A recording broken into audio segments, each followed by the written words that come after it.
On each of your tables is a little table talk to stir some awkward and weird conversations, because that's how we roll. And I apologize for when my throat decides to cough and to the microphone and blow everybody's eardrums. But as you can tell, I'm battling a cold. But I'm really glad you guys bared the idea of getting sick to come out tonight.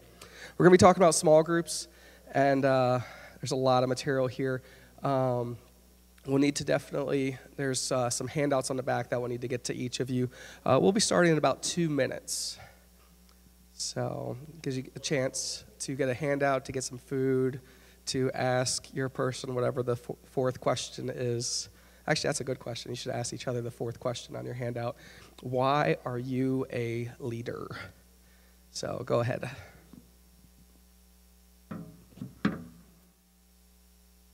It has. I've just been kind of eavesdropping on everyone's table. All right, guys, try to get to a good ending point, and we will transition forward. All right, guys, all of you should have a pen and a handout. As you can see on our handout, there is a front and back. We're going to break up tonight into, I believe it's 4 main parts, and we're just going to jump in. We're going to go a little fast tonight just because it's a lot of material, and I don't know if I'll pass out randomly, so it should be fun if I do. Now, one of the big changes that we had when I started is that we incorporated small groups. And small groups were something that you guys were doing already, but a little differently. And so with small groups, I'm very passionate about small groups. I love small groups. I believe that small groups are all about sharing your faith. It's all about relationships. At the source of small groups, whether you're a Christian or a non-Christian, it's about relationships. There's an organization website called meetup.org where it just gets people together to come together, and they have the same hobbies. So one could be board games, one could be jogging, one could be running, one could be painting. And it gets these people together. And these small groups are about people living life together. So just to dive right in there, the first blank is small groups are about relationships. And when it comes to knowing Jesus, I feel like we could easily get lost in, if you do good things and you get to know about the Bible, then that's enough. But yet, there's this relationship that God is knocking into our lives. He's knocking on the door and he's saying, I want to be a part of your world. And yet, we say this prayer and some of us get baptized and our lives look the same as everybody else. Our non-believer friends, our lives look just like theirs. And it's because we're missing something about that relationship. Because when you love somebody enough, you're willing to give up the bad stuff in your life for them. And when you love somebody enough, your plans change. And when you love that person enough, the things that you do in life will change. Your habits will change. Your hobbies will change. And so small groups are an avenue, a way that we can help spread our love for Jesus in a relationship that we can invite new people into. We can invite old people into. We can invite our old friends, our new friends, our church friends, our school friends.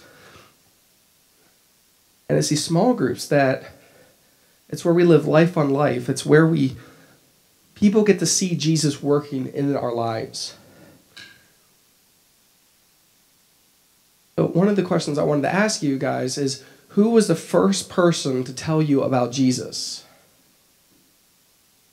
That is an actual question.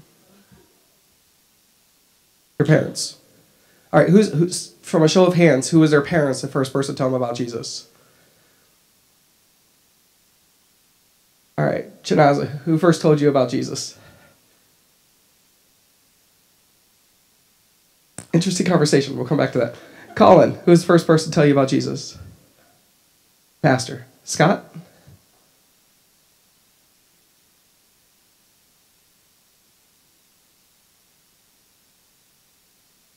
Yeah.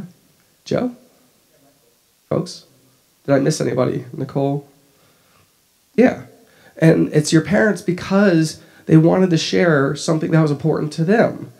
And it's your pastors who feel so passionately about God that they want to share with you the best part of their lives. And it's this idea that we could get so worried and so fearful of sharing Jesus with others, But I would never take off my wedding ring when I go to the mall or when I go out to a restaurant. I would never hide the fact that I'm married to my friends. It doesn't make any sense. Why would I do that? And yet so often we do that with Jesus. One of the books I have for the students is Not a Fan, because so often we go out into the world and we're a big fan of Jesus. We think the Bible's good. We think what he said was really good. We don't want to go to hell. But Jesus isn't calling us to be cheerleaders. He's calling us to be so much more. And we'll continue that throughout the course of this spring. Going back to small groups are all about relationships. Relational evangelism is number one way that people come to Jesus. Statistically speaking, I believe it's around, I should have looked it up before tonight, but it's like 90% of people who become a Christian come because somebody invited them into a relationship. And for the other 10% or so, it was a televangelist, it was a mailer, it was a YouTube video, it was something along the line where there wasn't a relationship that was already intact. But the majority of everybody in this room included, it was all about somebody who cared enough about you to share the greatest thing in their life. We look at the New Testament, we look at how Jesus trained his disciples. And in a lot of ways, he did it through small groups. 12 disciples were his main small group. Just like we have small groups on Wednesday nights, he spent every waking hour with his small group. And even then, he had an accountability group that he poured into even more with just 3 guys. And so we have this model that's biblical for small groups. Even as Paul planted churches, he started with a small group of people. And from there, the church was born. He had to develop a core team. He had to develop people that were passionate about God, that were willing to get their hands dirty, and were willing to say, at whatever it takes. And all throughout the Bible, we see this, especially in the New Testament. Number 2, small groups are transferable. This is critical because eventually everybody is going to leave youth group. Nobody is meant to stay in youth group forever. Small groups are transferable, which means that when you graduate and you go to college, everything you learned about small groups and how small groups work transfers to where you go to college. In fact, you don't even have to wait to go to college because it transfers to where you go to school. FCA huddles are built around the idea of small groups. Most Christian clubs are a small group. On school is a small group style. Most of the growing churches in the United States and around the world are all developed through cell groups, which are also small groups. The world's biggest church structure is actually in South Korea, where they have 24,000 small groups that meet through their church. And then they also get together on Sunday at a football stadium. Go figure. Small groups being transferable is critical because it means that if the government ever said that you can't practice religion and the buildings are all torn down and bulldozed, it doesn't matter because the church still exists in your living rooms, in your basements. It exists at Starbucks. It exists at the library. Because small groups, anywhere that 2 or more are gathered, is a small group. And that is where God works the most. It doesn't say that he's not going to work with just the 2 of you or just by yourself. But when we gather together, when we hold each other accountable, when we encourage each other, when we do the things that Jesus called us to do, that's where we find the Spirit moving. That's where we find our gifts showing. That's where we find miracles happening. And oftentimes it comes through small groups. And that brings us to number 3. Small groups are biblical. I actually already hit this one pretty heavily all throughout the New Testament and Old Testament.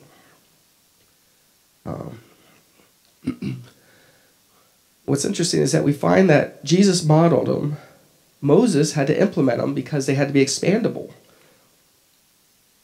I'm going to read a little bit of scripture to you here. In Exodus, I'm going to mess up his name with my fogginess, but the next day Moses took his seat to serve as judge for all the people. So Moses is the judge for all of Israel in the desert. And they stood around him from morning till evening. Pretty exhausting. When his father-in-law saw that Moses was doing for the people, he said, "What is this that you're doing for the people? Why do you alone sit as judge, while all these people stand around you from morning till evening? Moses answered him, because the people come to me to seek God's will. Whenever they have a dispute, it is brought to me, and I decide between the parties and inform them of God's decrees and instructions. Moses' father-in-law replied, what you are doing is not good. You and these people will come to you will only wear yourselves out. What's interesting is that we've unintentionally developed this format in churches where everybody has to go to the pastor for an issue. And they go to the pastor for being fed spiritually, they go to the pastor for everything. But the thing is, God calls us to all be pastors. He calls us all to be leaders. And he calls us to, unlike Moses, to meet the needs of the people. Too often we can sit on the sidelines and we can miss what God's doing in our lives because we're not obedient. And if we want to grow as a leader, as we were talking about with summer camp, if we want to grow at summer camp, we have to be actively involved in the ministry at hand. Side note, small groups work best when there's 2 leaders. Because what happens is that if your small group is healthy, you'll want to invite others. As you invite others, discipleship occurs naturally, organically, and then from the discipleship, you grow in numbers and in faith.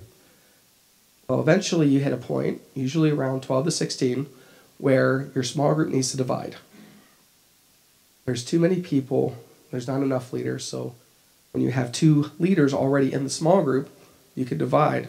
In our case, because we're here, if you have a small group leader who's sick or can't come that day, the other leader could pick up and there's no loss. And so having 2 leaders per small group is key, but we're still working there. We're not at that point yet. And so that's part of why we need to do the trainings. It's part of why we need to invite others in to partner with us as we continue to be faithful towards God in our obedience. The 4th thing is that small groups are irreplaceable. Small groups are formed through it's not a blank there. Small groups are formed through relationships, and relationships can't be replaced by Netflix. They can't be replaced by school. They can't be replaced by work or hobbies. We were born to be connected. We were born for a relationship with other people as friends. And that's what small groups does, is it provides us a safe environment where we can be together with others, where we can talk about what's going on in our lives. Actually, I'm sorry, I messed up on that. For those who are keeping track, for the pros to small groups, they're biblical. That's pretty beneficial. They're expandable.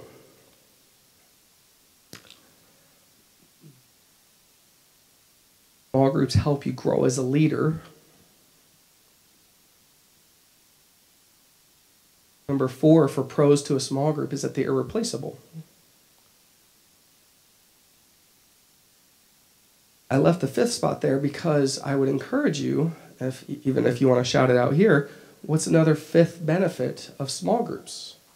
Is there any that come to mind? Is there anything that you could think of that benefits from being in a small group structure? Oftentimes, we're already in small groups with our closest friends. We just don't realize it's a small group. Accountability. It's huge. Support. Yeah. Safety. I mean, those are huge things that we need in life. I'm sure the list can go on and on and on. But there's also some negatives of small groups. I mentioned one of them earlier is that they have a limit. You can't have 80 people in your small group. It just doesn't work. At that point, it's a church. Generally, a small group is between 6 and 12 people. And it could be smaller, but generally speaking.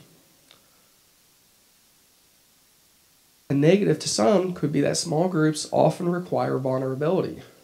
Because it's safe, because there's accountability, because there's an opportunity for you to open up, and because your friends care about the best for you, they would want you to have a place where you can be vulnerable. But for many of us, being vulnerable is tagged and connected to feelings of hurt. Number 3 is it requires commitment.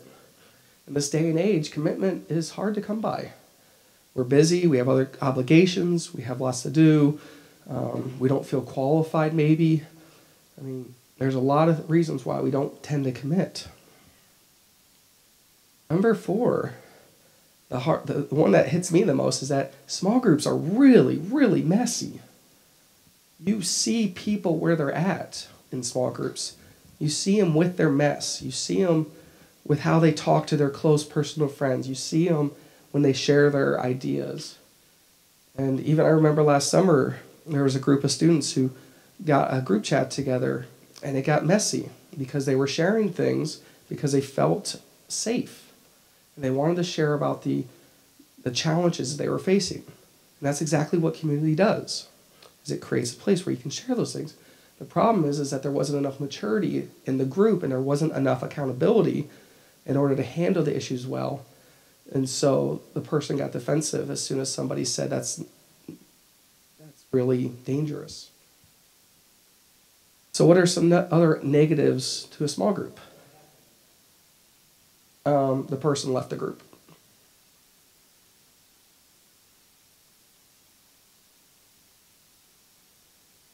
Unfortunately, yeah. And now I know people in the group private message them to try to help them and connect, affirming their friendship and using that influence. But that's why small groups in person is so important, because you can see the full body language, because you can see where their heart is. What are some other negatives about small groups? Anybody think of anything?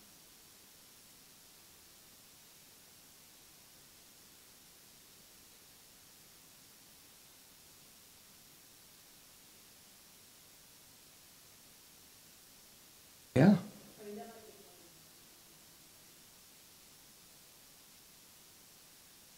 Leadership in small groups is very exhausting.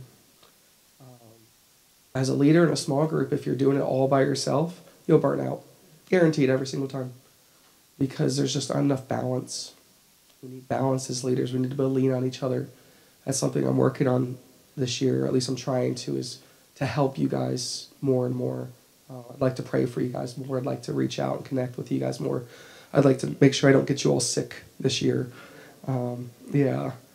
So this fall into this winter season has been very hard for a lot of our leaders, both students and adults. You guys are dealing with a lot of things.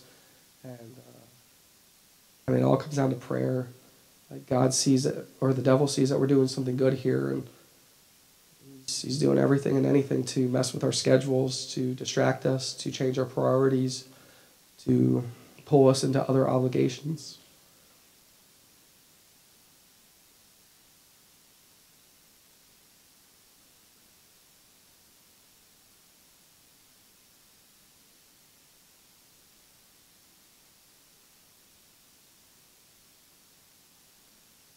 Absolutely. They're limited on the people that are there.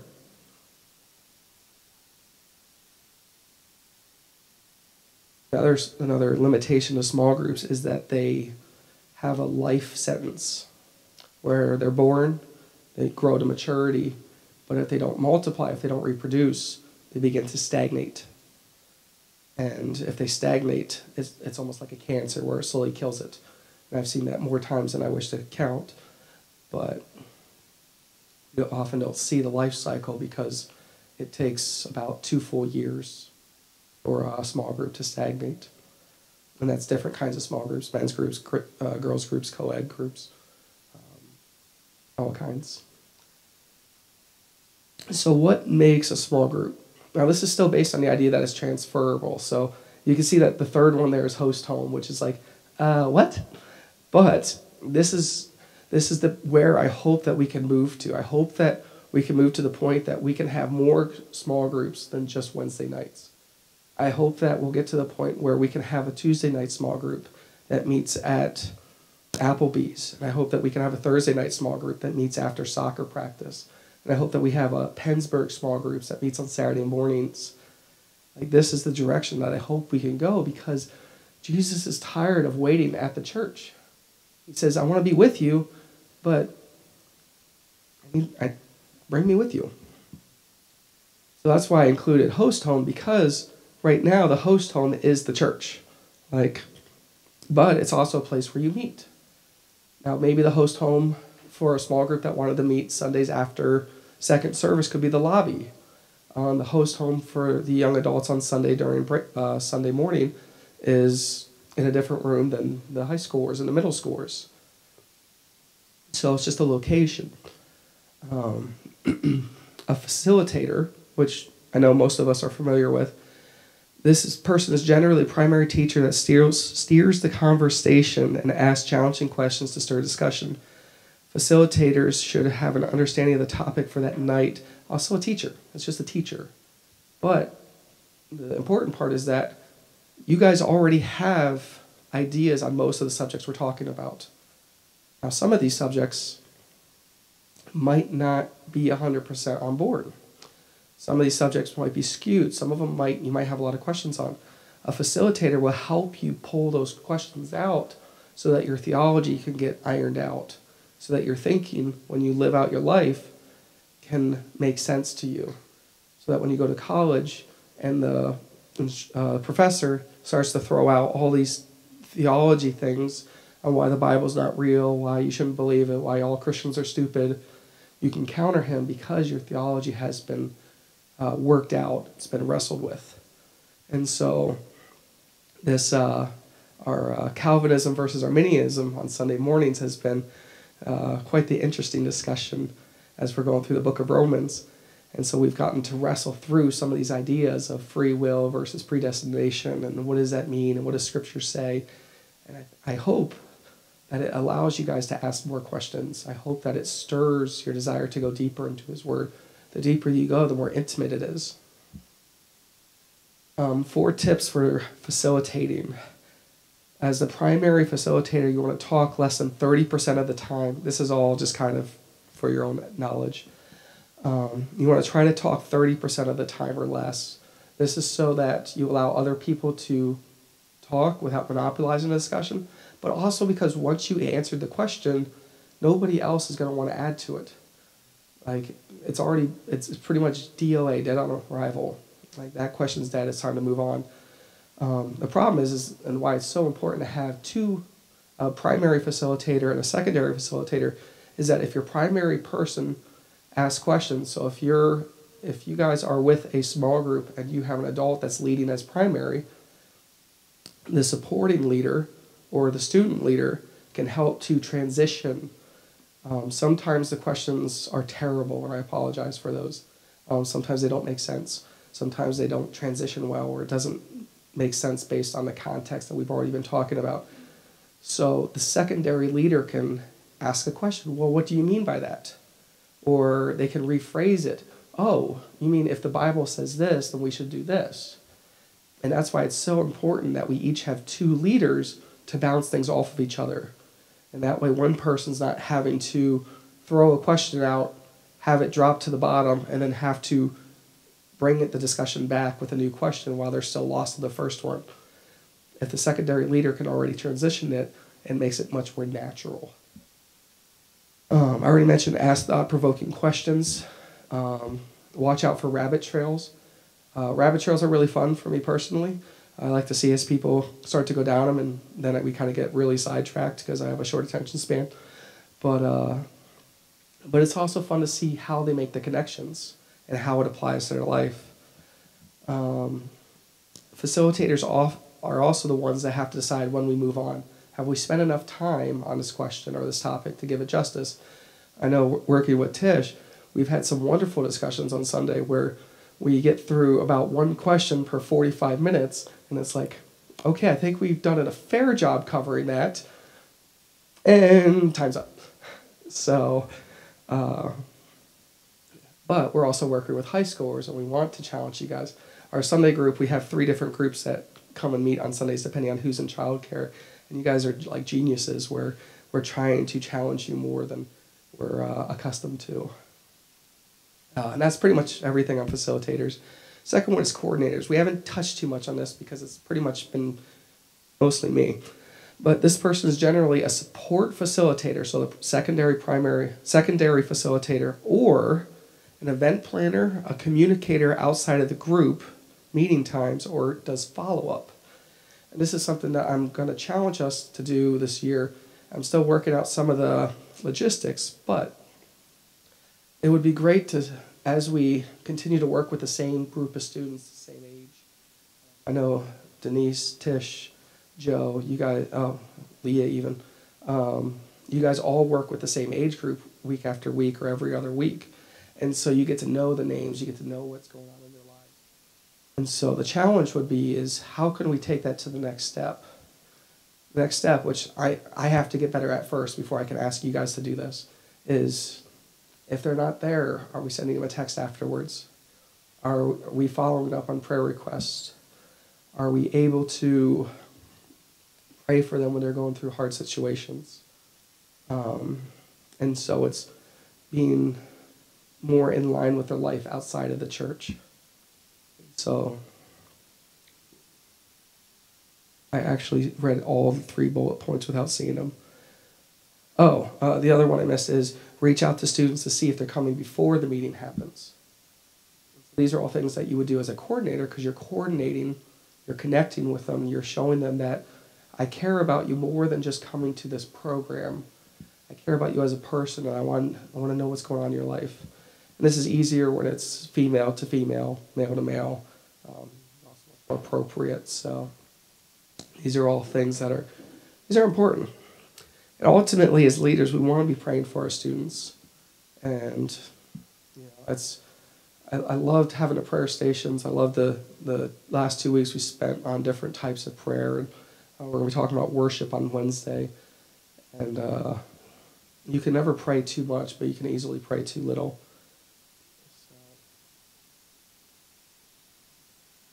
How you guys doing? Need to stretch out? Need to get a refill on soda, drink, food? You guys have any questions on this? I know it's a lot of material. I just kind of ran through it pretty quick. Does it feel new to you? Does it feel like, yeah, we've been doing this?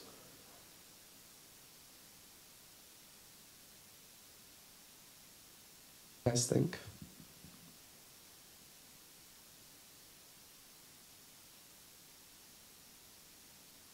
Tish, I think you have seniority here. Is this, mhm.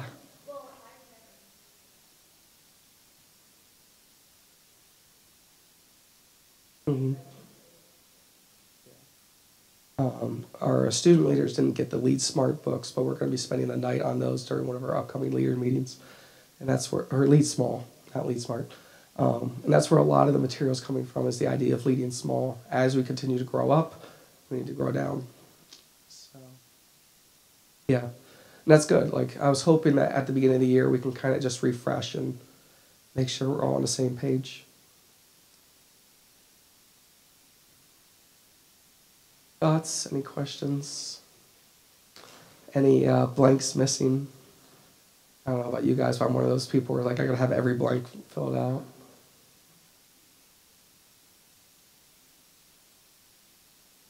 I think I'll give you the video afterwards. Yeah. Well, it's 7:50 now. We can go through the other back of the page early, or I didn't have any welcome activities other than just the table talk, and I do want to respect your guys' time. I know a lot of you guys have worked long days today already, and go on through.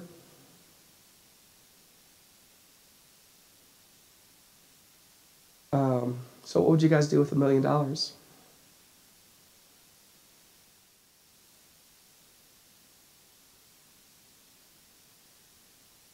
All right, guys, it is 8:05. We'll finish up the second page, and then we'll have a little bit of time to hang out and finish off that pizza, because none of it's coming home with me.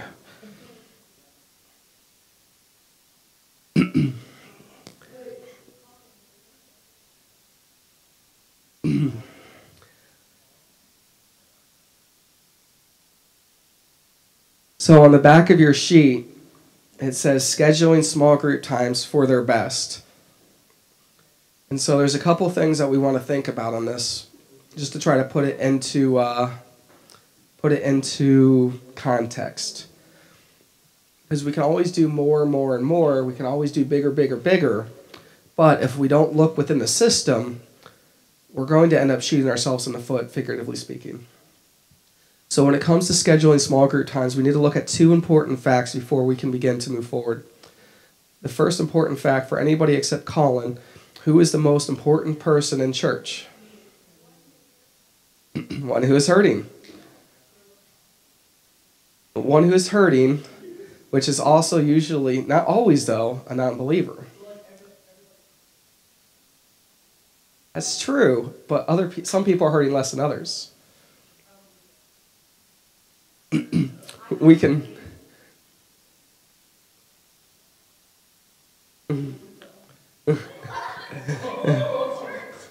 I think Chanaza's focused on too much of my negative sermons about teen statistics.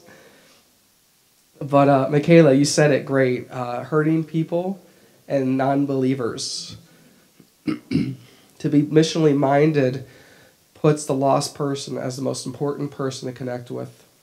Because when it's somebody new coming in, we don't know what their struggles are. We don't know if they're a Christian. Now here's the question, is that just stating the fact that hurting people or non-believers are the most important person in church, the question is why? That was actually a really good message that Bob Wentz gave for us on hurting people. But if we can't recall it, if we weren't there, or if we don't believe it, and this is where we have to understand is, what is our why? Why do we believe who the most important person in church is? Because for a lot of people, the most important person in church is me.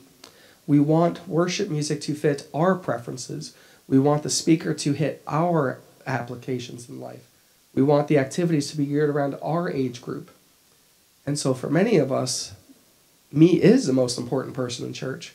But that's not what Jesus came for. Jesus came so that we would seek after the lost, that we would leave the 99 for the one, that we would go and share the greatest gift for those who in need. He gave parable after parable after parable of having a great banquet and inviting everybody else because they were in need.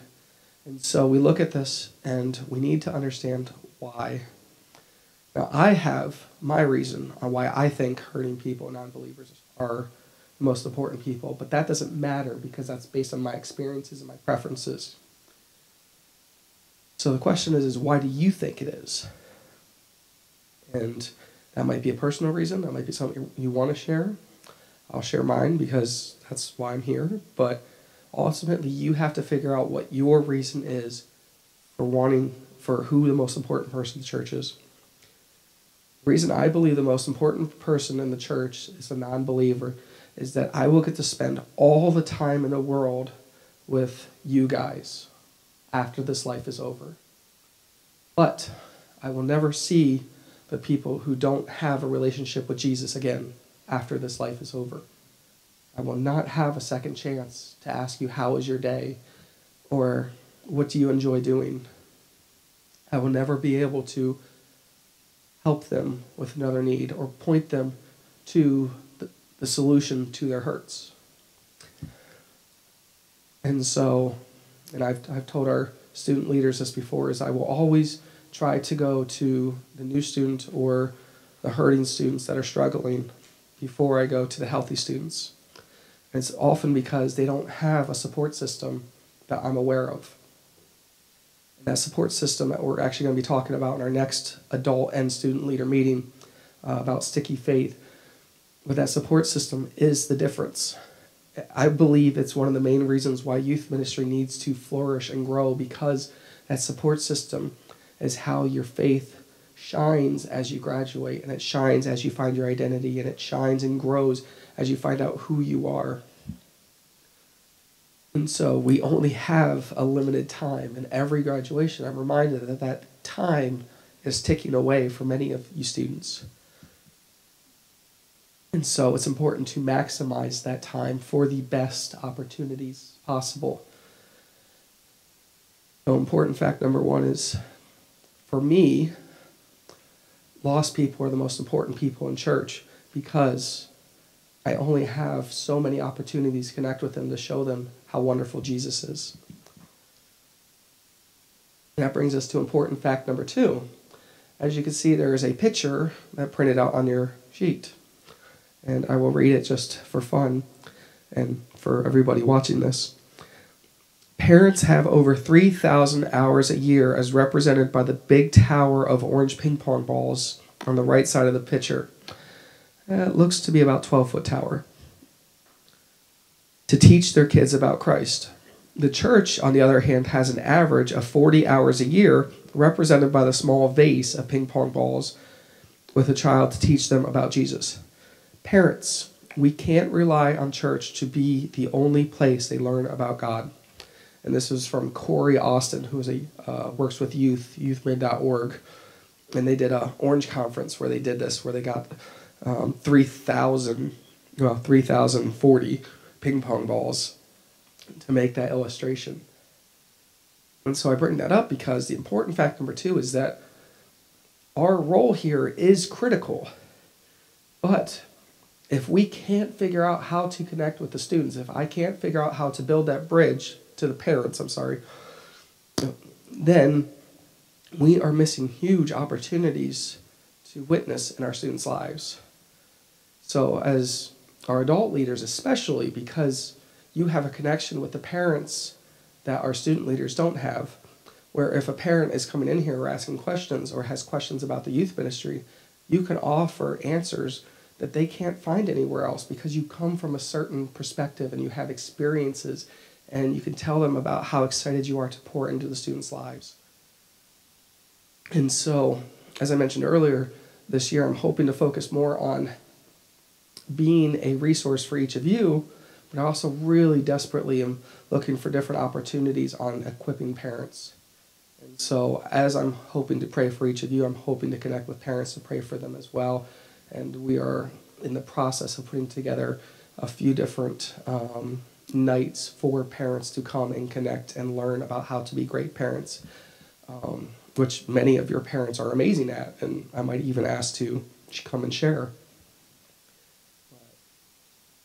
This is the important fact number 2, is that we are limited by our time here at the church. Now, what's interesting is that as students, it's easier for you to connect with students as peers than as a parent to a student or as an adult to a student. Not to say that it's not possible for an adult to connect with a student. I'm not saying that. But when a new person comes in and they see a room full of people, they want to be connected with other students. They want to be accepted, and they want to be known and welcomed by other students. That's why it's so important that we become a ministry of hospitality. And we'll be talking about that at the end, where it's so important that we, myself included, I need to work on this too. These were things that have convicted me over this winter. So these are things that I need to get better at. I'm hoping that you guys can help me as we move forward. But this goes into this idea that we are limited. So with this frame of reference, we can begin to talk about how to best utilize the time we have as students who come. When it comes to time, we are extremely limited. We have maybe 40 hours, maybe 50 hours. Colin's case, maybe 80 hours at best. There's about 50 Wednesdays we have in a year because of Thanksgiving. We're all in the main sanctuary, and there's a few other Wednesdays where we don't meet. We could take on some Fridays. The more we pack into a schedule, we hit 2 basic laws. And this comes into the idea that we can do more and more and more, but we hit 2 major problems. One, if anybody has ever taken economics and has heard the term diminishing returns, you know what that means? Okay. Well, here's a vocab for you. Diminishing returns, also called law of diminishing returns, or principle of diminishing marginal productivity. Economic law stating that if one input in the production of a commodity is increased while all other inputs are held fixed, meaning time, a point will eventually be reached at which additions of the input yield progressively smaller or diminishing increases in output. So if we had youth 6 or 7 times a week, we would eventually hit a point between where we're at now and then where we hit the law of diminishing returns, where people would have to choose between homework, soccer, basketball, lacrosse, track, jobs. And so we would hit this point where we're constantly putting out effort, but we're not seeing a return on it. The other issue that we face is that you have 160 hours in a week.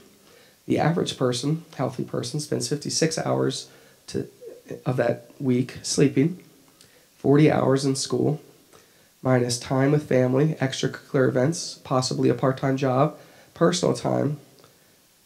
And the average church has found that that leaves us with one morning and one evening for most regular attenders that we can pour into, that we can build a community around. We can carve more out of the event, more out if the event is profitable enough, such as retreats or summer camp. But again, we are in direct competition with everything else that we have to battle with within our schedules. And we all have other things going on. Those things aren't bad, but when those things take us away from what God's doing in our life, they are bad. Now, that doesn't mean you can't be a Christian at work. It doesn't mean you can't be a Christian on your sports team. The goal is that you come to church, get filled, so that you can go to those things and be Jesus to your teammates, to your classmates, to your coworkers. And so the idea of community is with you everywhere you go versus just with you at church.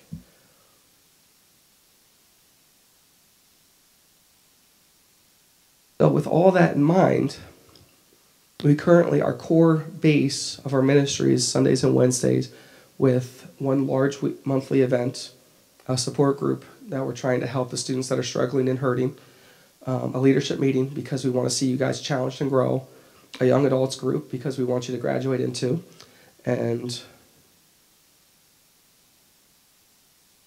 that's awkward, I forgot the fourth one.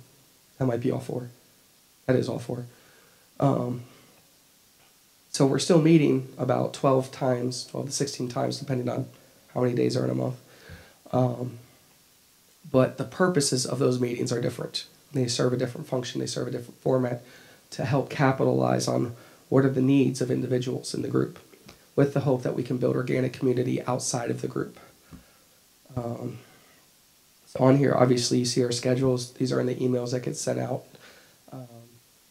We have a very limited time. Sundays we feel it the most. This past Wednesday we definitely felt it. And what we do as far as how we do small groups has to fit into this bubble until we can get our small groups outside of the church. I don't have the answers for that. But 4 rules that a friend of mine gave me that they do that has really helped their ministry grow healthy.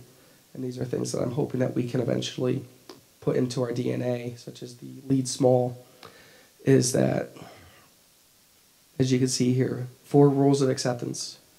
When a student walks in, 10 seconds upon entering the suit, somebody talks to them. How cool would that be if a new person comes in and then within, like Deanna, who's only come 2 times, within 10 seconds, somebody goes up to her and says, "Hey, thanks for coming. How's your day?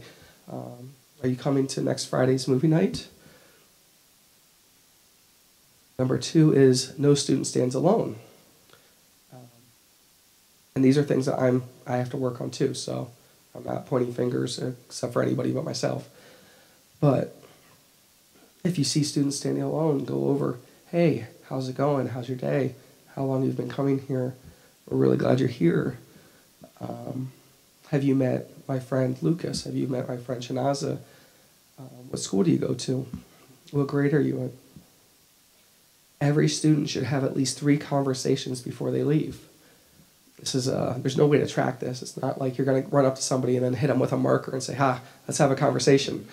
Although that would be fun and terrifying at the same time. But next time they come back, they get a marker. So,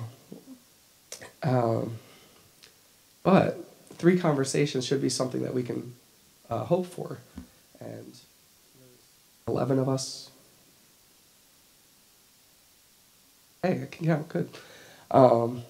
With 5 others that couldn't make it. So like that gives us enough numbers that we could easily each connect with a student once a week, uh, 3 times before they leave that night.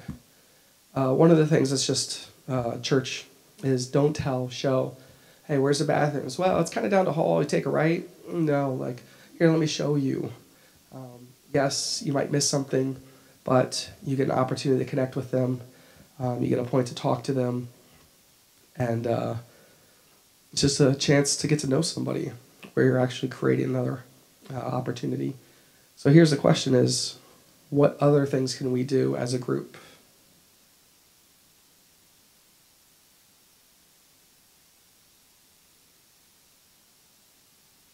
Know that a student's accepted or that's welcomed.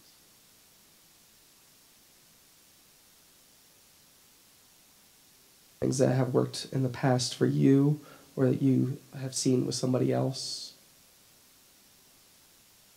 Yeah.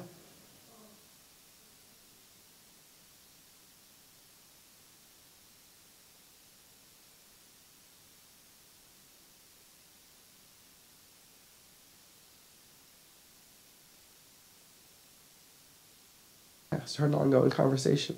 Doesn't work with everybody. I know some people that can't hold a conversation if they were held at gunpoint, but at the same point, they don't. They're nervous. There's all these new faces. They don't know the order of service. Don't know our unspoken rules.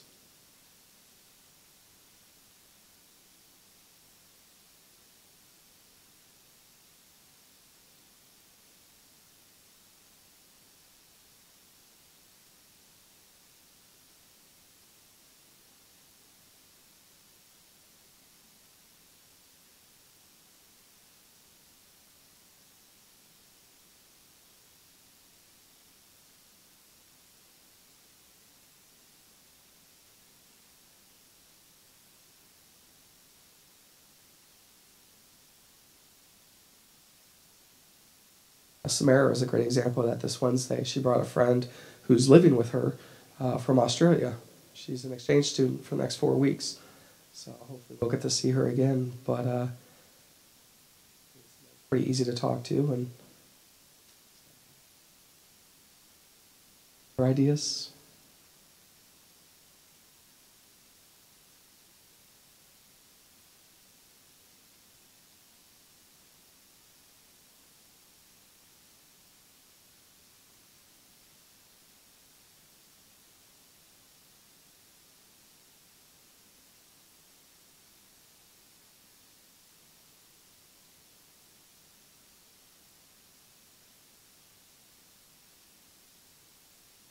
It's a great question.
Steal the bacon.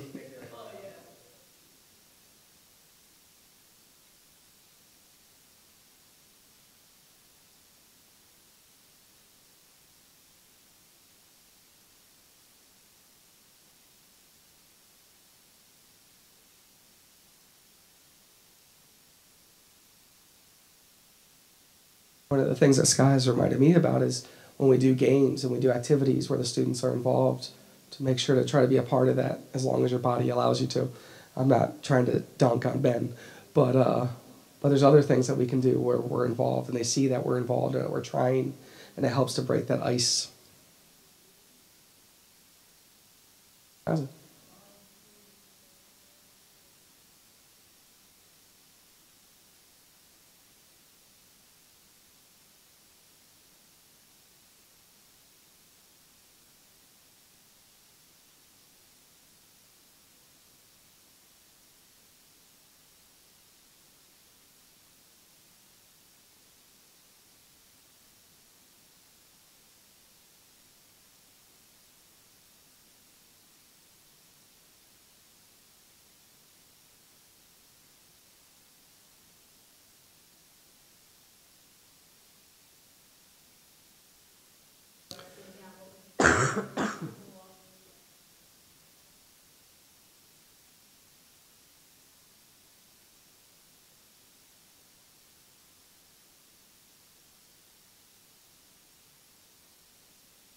Feel away from what they're currently doing to invite you to be a part of it.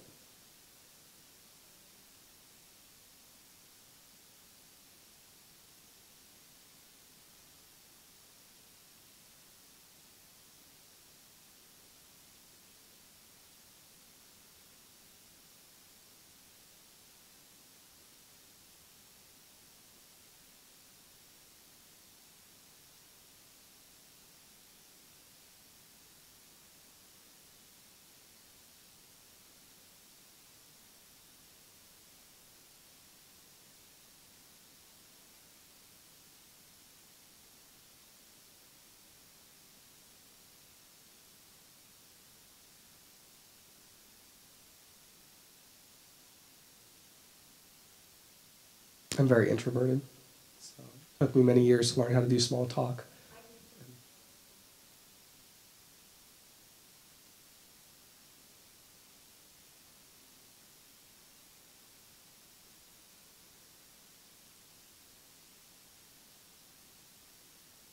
So let's take that question one step forward. How can you show somebody acceptance outside of our group times? Before, after, any other day? Invite them how? Okay.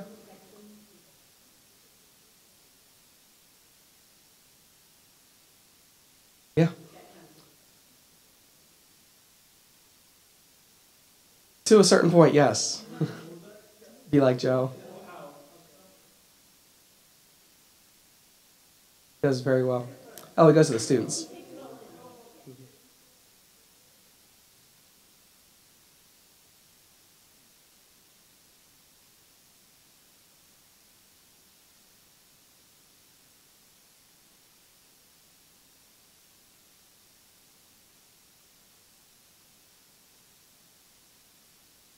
Any other thoughts for connecting with students or accepting students outside of our meeting time?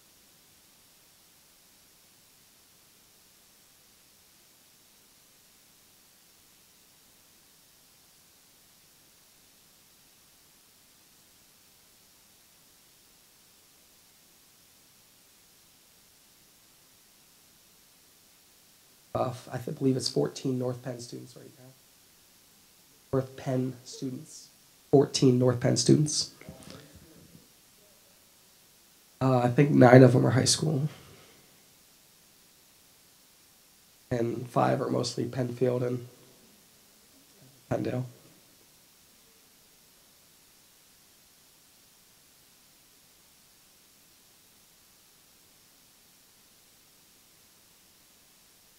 That's huge. Yeah. Yeah, that's true.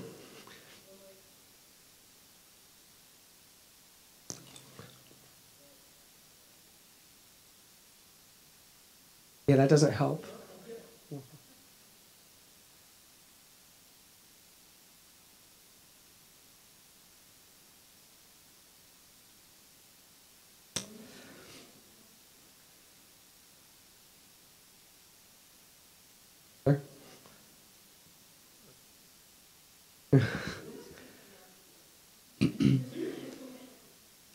A couple other options that I had thought of just leading up into tonight: text or message a student on whatever social media chat thing they have.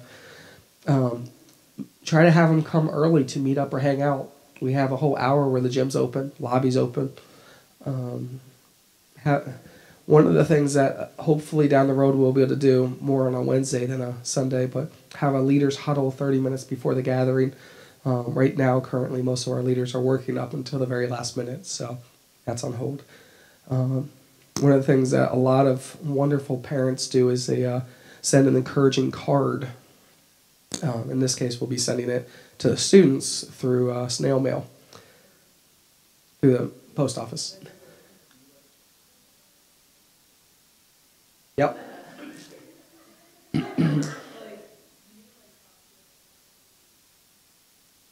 Like, write it out.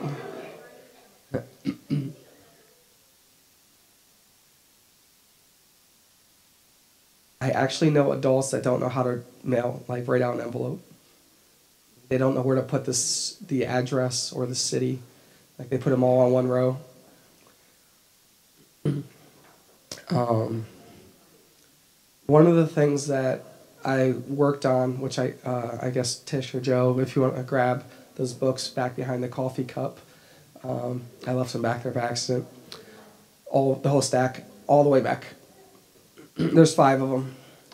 So one of the things that would be great if we get to this point is that having a mature, experienced Christian take a student through a discipleship track.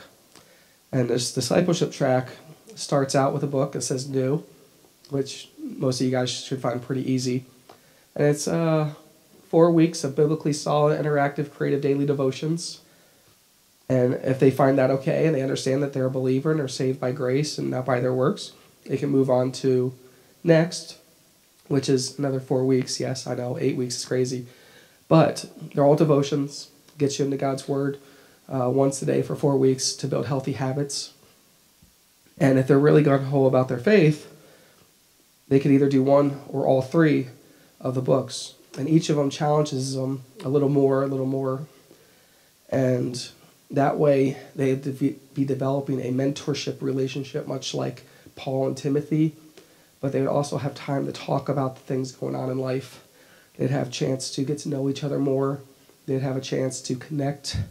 And it would give them an opportunity where they really get to pour into each other's lives. And I say that because when a mentor pours into a disciple, or when an older, mature adult pours into a younger believer, they both enriched.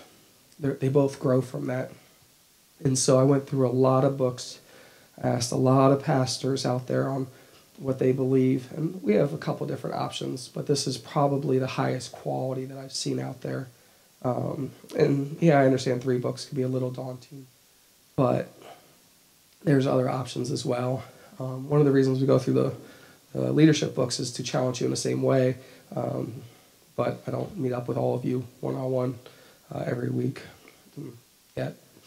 But that's a great way to build a connection with somebody and help them grow in their faith, and it gives them structure and allows them to a place where they can ask the hard questions that they might not be able to ask in a small group. And so there's a lot of options with that. For a lot of our college students, we'll go through a book called Experiencing God by Henry Blackaby. And it's much more challenging and it's geared. They have a collegiate version that has been very fruitful in the past. But building that one-on-one discipleship is what Jesus calls us to in the Great Commission. It's what we do. It's if Chinaza wants to see us ever change our summer camp, she's going to have to be discipling a lot of our 7th grade girls into different preferences. So we'll save that debate for afterwards. I should not bring that up. Not now. We'll save it for afterwards. But discipleship and having time to meet up one-on-one. I'm trying to meet up with Pastor Pete now that he's retired, and I have another mentor that I've known for 6-7 years now that I try to meet up with once a month.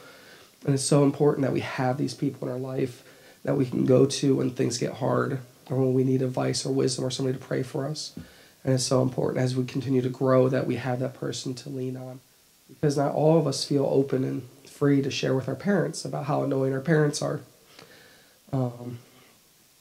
But if you have a mentor that's got your back, it just helps everything.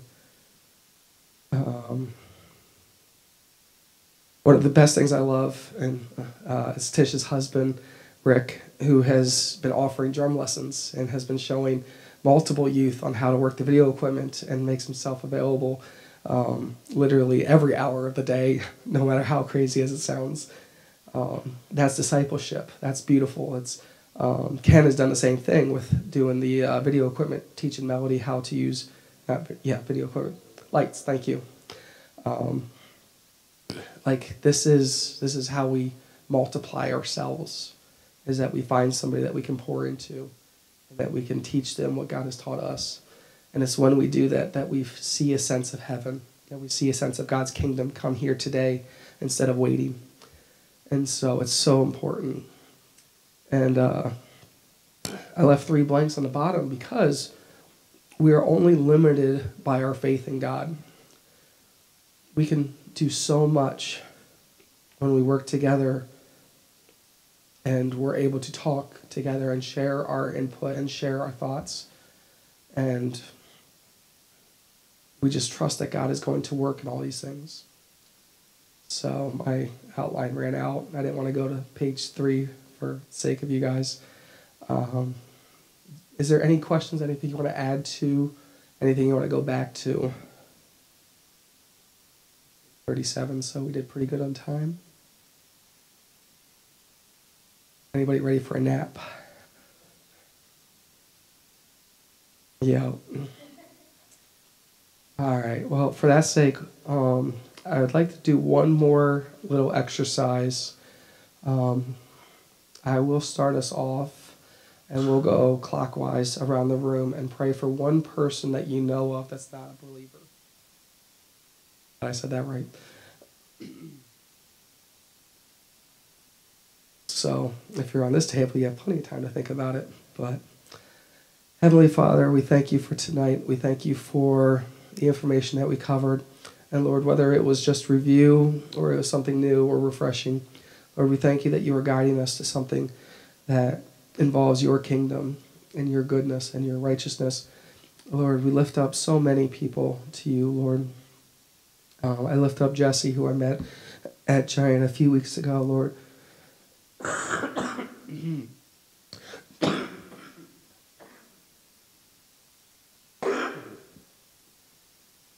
Okay, yeah. Met Jesse so many weeks ago, Lord. He's just a struggling guy. He's made some bad decisions. Lord, I just hope that you surround him with people that care about him and that can lead him to the truth and healing. Lord, I hope that you help him with his recovery. And Lord, we just trust in you in all things.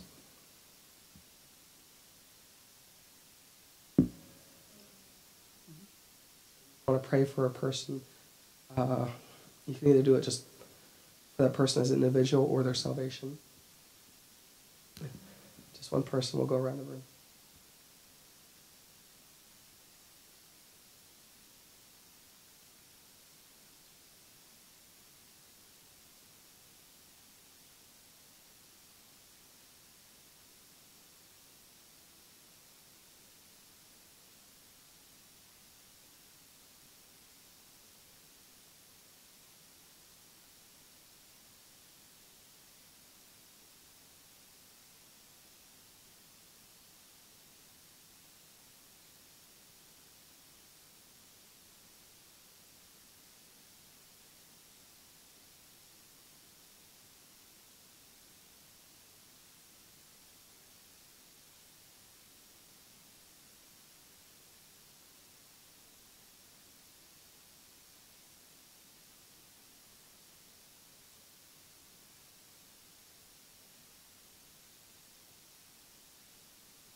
Father, we lift up these prayers to you.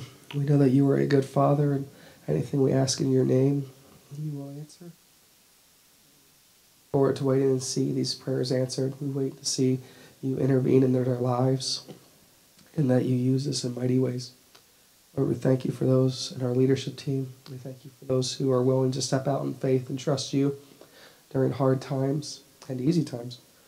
Lord, we just thank you for all that you have provided us, and that you continue to provide for us as you continue to light our path as we walk out into your calling. Amen. Guys, thank you for coming. Feel free. It looks like we have about half a pizza left. And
everything I've heard about the underground church in China, just it boggles the imagination with how amazing it is.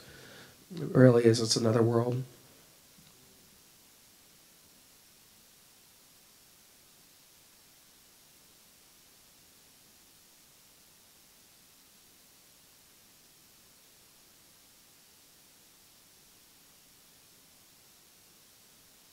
Such joy, like just overwhelming, oozing joy.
Oh, if you want to grab a book on the way out.